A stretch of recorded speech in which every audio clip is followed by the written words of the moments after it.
dan Marwah, kisah bermula.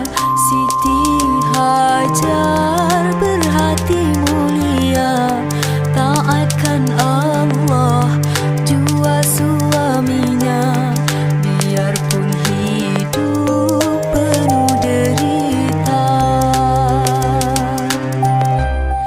Nabi Ibrahim, suami tercinta,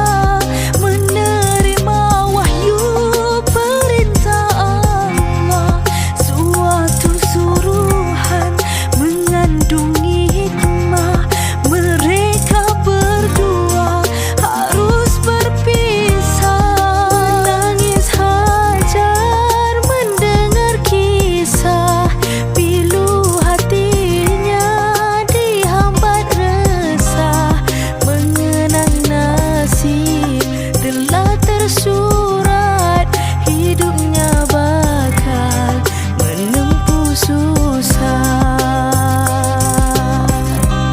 Safa dan Marwah, kisah bermula. Siti Hajar berhati mulia, taatkan Allah jua suaminya, biarpun hidup penuh derita.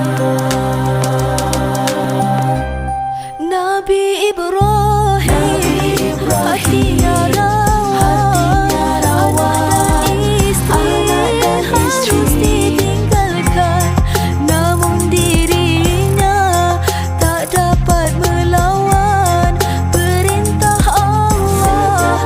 Segera dilaksana di padang tandus, Hajar ditinggalkan, tiada teman, tiada taulan, hanya anaknya menjadi kawan, pujuk dan rayu tak dipedulikan. Safa dan Marwah, kisah bermula. Siti Hajar berhati mulia, taatkan Allah jua suaminya, biarpun hidup penuh derita. Tika mentari membakar terik, sesusuk tubuh lesu tak bermaya, habis bekalan susu kekeringan, menangis Ismail haus kelaparan. Hajar berdoa dengan hibahnya, mengharap air membasah dahaga, tanpa diduga terpancar air dari hentakan kaki anaknya. Safa dan Marwah, kisah bermula. Siti Hajar berhati mulia, taatkan Allah jua suaminya, biarpun hidup penuh derita.